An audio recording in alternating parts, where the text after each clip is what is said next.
Home half of the third inning. Firebirds looking to strike first with a pitcher's duel thus far from Eldridge Park. The Mariners and their longtime rival, the Orleans Firebirds. Deadlock, 0-0. 7, 8, and 9 hitters as Nick Sinacola has faced the minimum for the Mariners. Jack Moss leading things off for the Firebirds. And the Arizona State product watches strike one on the inside half. Yeah, it was the double play from Sinacola to get out of some trouble back in the second. Pitch is over for a strike. Now, interestingly enough, though, Jack Moss did enter the transfer portal following this year. Tracy Smith was let go as the Sun Devils head coach, so seemingly related move. They, of course, hired former Major League Baseball player Willie Bloomquist as his replacement. Sinacola from the windup, another 2-strike pitch, misses just outside. And that's the thing with college athletics is you're recruited for a team, you're under the impression you're going to be playing for a guy for 4 years. That gets switched up. I don't know if I can blame you for wanting to go play somewhere else where you're going to be taken care of. Moss stays alive, fouling that one off.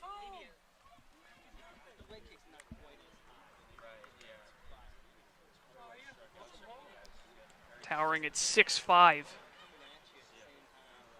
From Little Rock, Arkansas. Working against the Bay State native Sinacola, who blows a fastball by him for strike 3. A good start to the third for Sinacola and the Mariners. One away in the bottom of inning number 3. Yeah, that's the second strikeout he's got with the fastball. That's working for him this afternoon. This evening, I should say. So here's a returnee for Orleans, Julio Marcano, who was here back in 2019 from New Jersey Institute of Technology. First pitch on the outside corner to Marcano. Love a good America East matchup.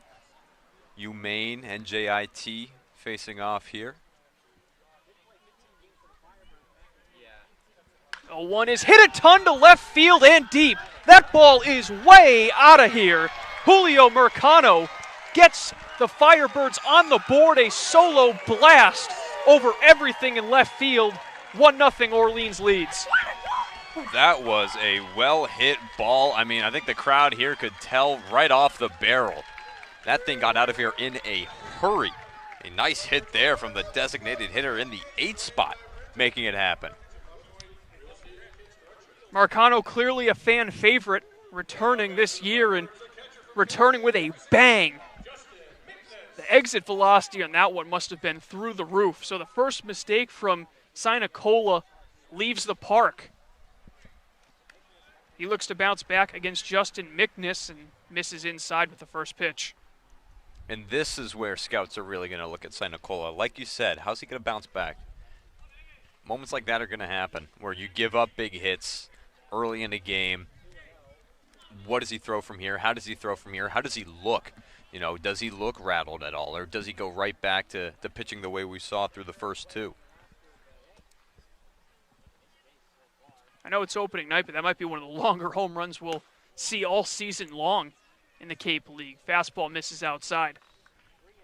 And it's tough to even see from our vantage point down that left field line, and we could tell that was out of here by a mile. Folks at home probably could have known based on the crack of the bat. 3-0 is over for a strike with a fastball.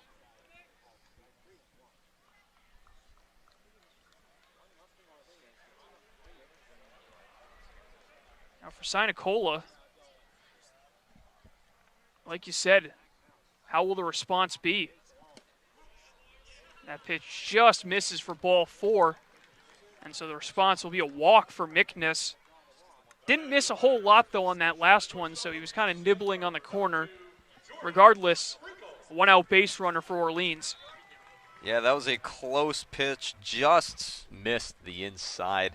Catcher Levin's trying to help him with the frame there. Home plate umpire not seeing it. Lead off first from Mickness. Sinacola from the stretch against Sprinkle. First pitch. Misses outside. Sprinkle struck out swinging. Again, Sinacola's first time to one of 2 strikeouts thus far. The other was Moss just a few moments ago. Sinacola known to be a punch-out pitcher. He struck out 10 or more batters in 11 of his 12 starts for Maine this past spring. Checks on the runner, Mickness, who's back in time with a dive.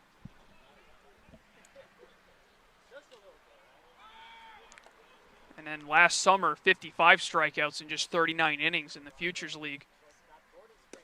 Breaking ball swung on and missed by Sprinkle. And the one thing, though, about that home run, Tim, is it just was a solo home run. That's the good thing about him missing a lot of bats. It was the first hit he had given up to this point. Yeah, certainly. I mean, you have to take solace in that the one that you gave up, yeah, it was a home run, but there was nobody on. You know, damage was minimal, so to speak. You do get one across, but certainly could be in a worse situation here. Both teams now with just a single hit.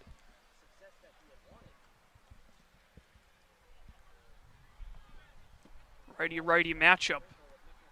Pitch to Sprinkle. Catches the outside corner with the fastball.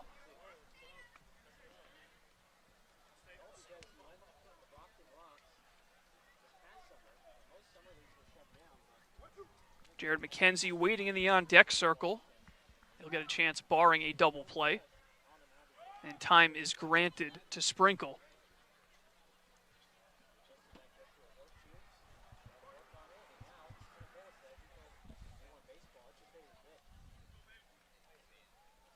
Sinacola comes set. 1-2, just outside. To our first league update, scoreboard update of the season. Chatham and Falmouth in the top of the 5th inning in a shootout, 5-4. Anglers lead the Commodores down in Falmouth. Breaking ball hit up the middle. This could be 2. Hughes takes it, steps on second. The throw is high, and in first safely is Sprinkle. A little bit of an awkward play for Hughes. He had to field it while touching second, and the throw was a little wild onto first for Jenkins. So they get the lead runner, 2 down, and Jared McKenzie will get an opportunity with the speedy Sprinkle at first. Yeah, Hughes had this kind of sidearm throw towards first that made it tough for him to kind of keep the ball angled down. It was a bit too high for Jenkins over at first to pull it down to stay on the bag. Check on the runner elsewhere. Top of the 9th. Katuitt off to a good start in their title defense. They lead 8-3 over Wareham at Lowell Park. Also top of the 9th over in Yarmouth. 4-3 lead for the Brewster Whitecaps as McKenzie fouls that pitch off to the left.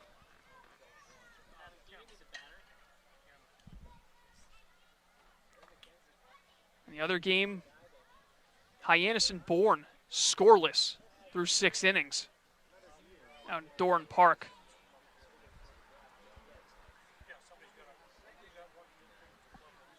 Sprinkle the lead off first. Pitch from Sinacola misses up and away. 1-0 Orleans, courtesy of a Julio Marcano solo blast to left here in the bottom of the 3rd.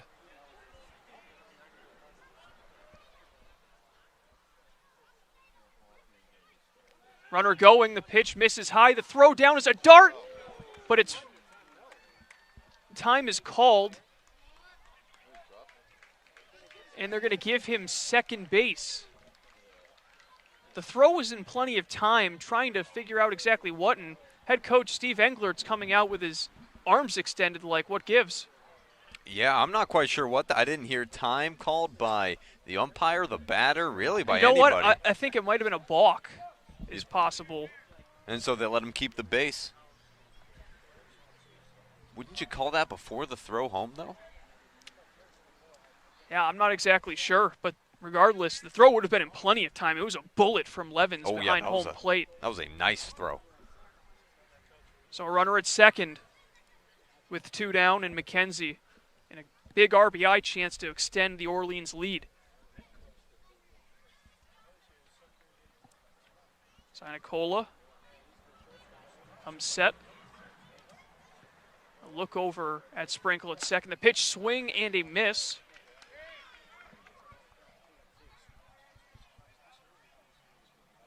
Sinacola looking to battle back, 1-2 count.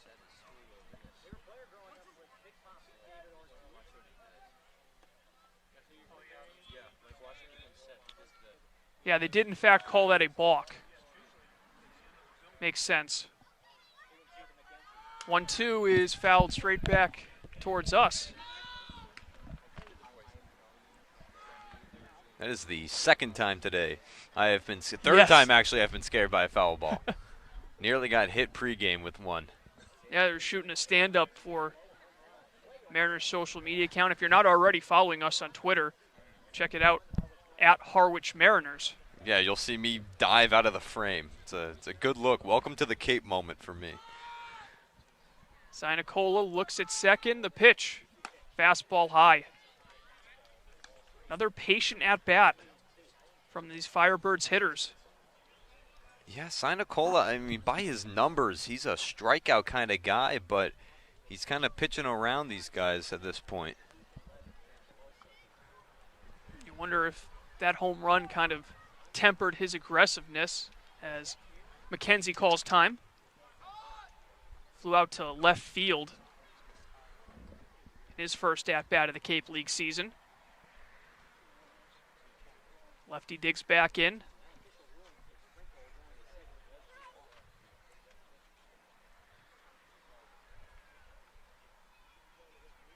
Two from Sinacola, fouled off towards the Orleans dugout.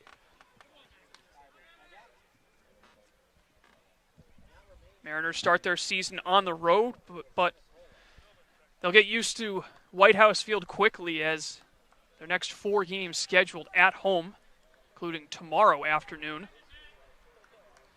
evening, I should say, against the YD Red Sox. Tim and Tyler Henry will have the call for that one.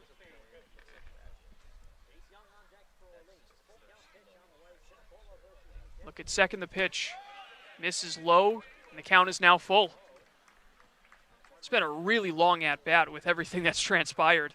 This whole inning really has just been a long one here for Sinacola. I mean, he got through the first 2 pretty easy. Had to do a bit of work in the second, but this one by far toughest he's had to face so far. This will be his 55th pitch of the night. The payoff. Breaking ball in there for strike 3. Fooled him as McKenzie took a couple of strides down to first base. The breaking ball gets him out of the inning, but not before a solo shot from Julio Marcano puts the Firebirds ahead 1-0 after 3 from Eldridge Park. You're listening to Mariners Baseball on the Mariners Radio Network.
Top of the 4th inning here at Eldridge Park.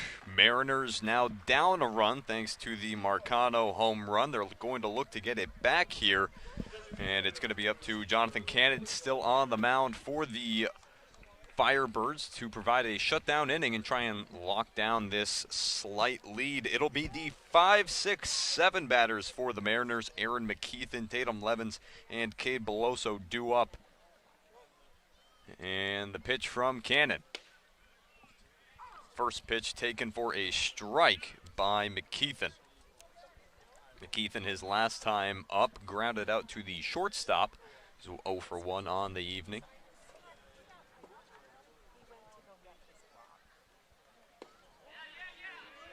McKeithen, he does have some power as second pitch misses, a 1-1 count.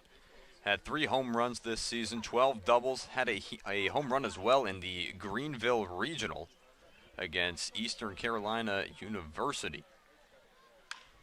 Ball hit on the ground, picked up by the third baseman in Locklear. Throw on to first in time. And there's one down now here in the top of the 4th inning for the Mariners. This brings up the catcher, number 2, Tatum Levens. And Tyler Locklear's been tested a lot over at the hot corner. Not too much hit too hard, but he's been really smooth with some of these plays and has made a perfect throw every time. That's his 3rd putout already in less than 4 innings.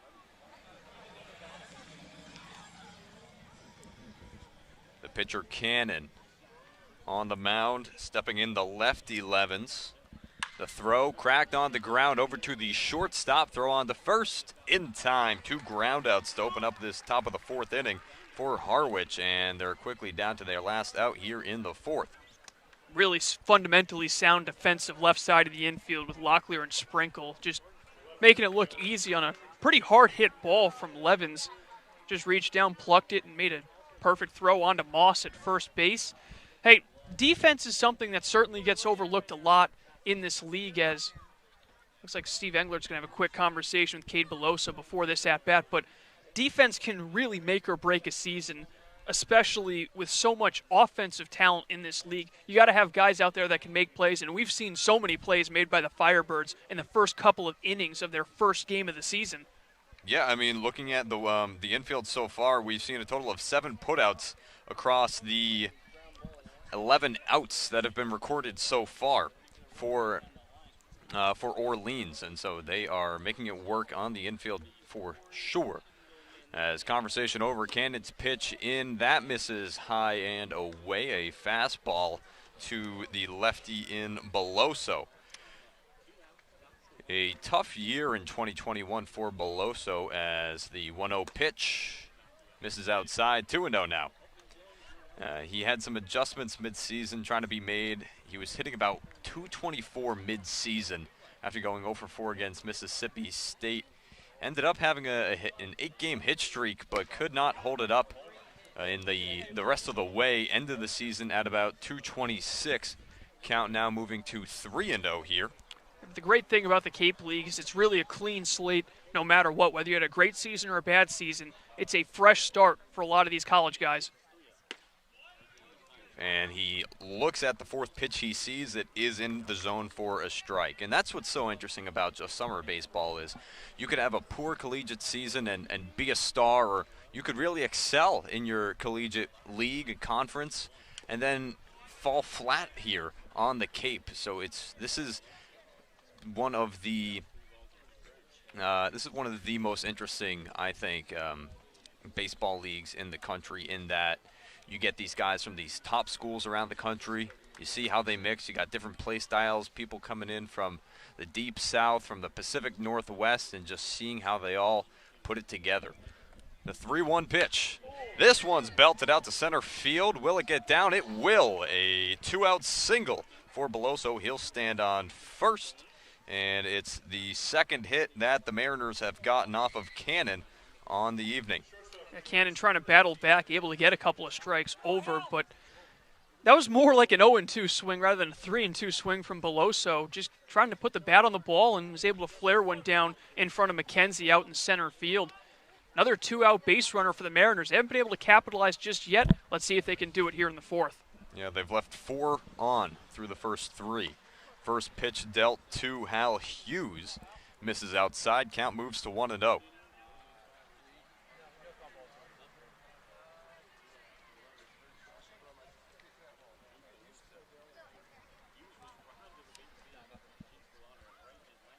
Hughes takes the second pitch he sees. This time it's in the zone. Count moves to 1-1. And one defensive play we haven't talked about when we were talking about the great defense so far was Hughes' last at-bat where he lined out to right field on a diving play by DeLauder. Outstanding defense. The 1-1 pitch, and again it's going to be skied out to DeLauder in right. He'll do it again to him. A catch to end the inning by DeLauder out in right. We move now to the bottom of the fourth inning. Mariners get a runner on, but nothing comes of it. It's 1-0 Orleans. You are listening to the Harwich Mariners facing off against the Orleans Firebirds. This is the Mariners Radio Network.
The 3-4-5 batters due up for Orleans. It'll be Jace Young, Tyler Locklear, and Chase DeLauder due up. Sinacola back on the mound after a quick inning of work by Jonathan Cannon and these Firebirds. And Young's going to take the first pitch he sees, sends it down the line towards Jenkins at first, and he'll step on the bag. One down quickly here. Just what he needed after last inning, giving up that home run as a quick out against a really formidable opponent in Young. Gets him to go after that first pitch and hit it hard, but unfortunately for Young, right at Jenkins at first. Tyler Locklear out of VCU now stepping in, walked in his last at-bat to lead off the second inning. Sinacola, he delivers. And Locklear able to hold off on the pitch. It is a 1-0 count now. Sinacola staring in, shaking his head, shaking off these pitches, finally delivers the nod, and the delivery. Ooh, brushed him off the plate. Locklear has to take a step back.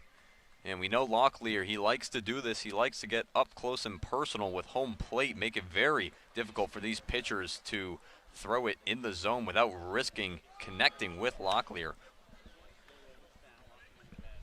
Pitch fouled off towards the Mariners dugout. He's not waiting until 2 strikes this time, though, to crowd the plate. He's right on there, forcing Sinacola to go outside with it. He knew he struggled in that last plate appearance because he went behind 0-2 and was able to work back and draw a walk. That pitch in there for a strike, 2-2 now the count, and it did work so well for him last time around. That was the first walk given up by Sinacola on the first batter he faced in the second inning.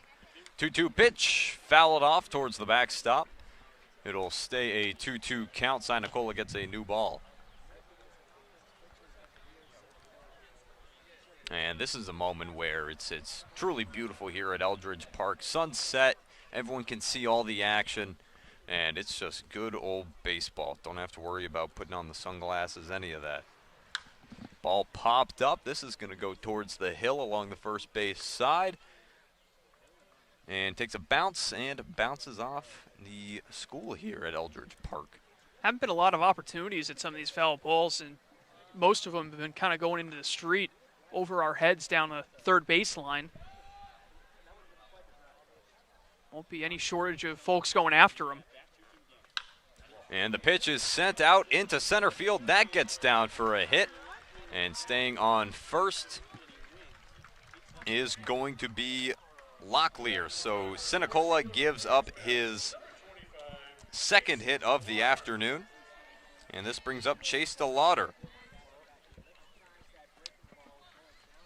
Locklear just finding ways to get on base so far in this one. Fought back in that first at-bat, and again with 2 strikes, making something happen.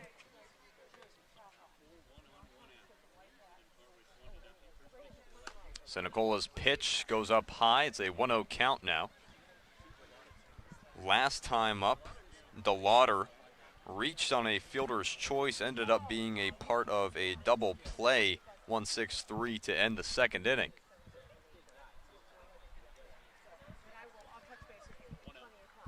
There's the pitch, and that misses down and inside. Count now sits at 2-0 for DeLauder. He's had a couple plays out in right. We've mentioned it, the highlight to end the second, and then again making a catch striding over to his left to end the fourth.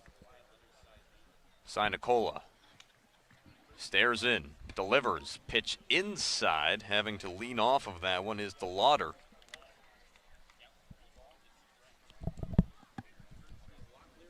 Sinacola looking to continue what's been a pretty good start so far. Just the one blemish with that home run from Marcano. Nice pitch from Sinacola, finds the zone. Count now moves to 3-1.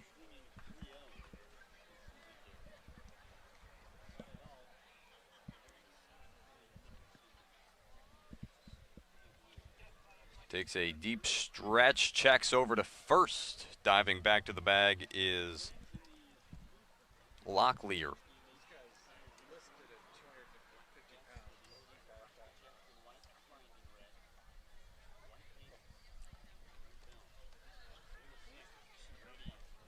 Sinacola delivers in the zone. Strike 2, that's going to load up the count, 3-2.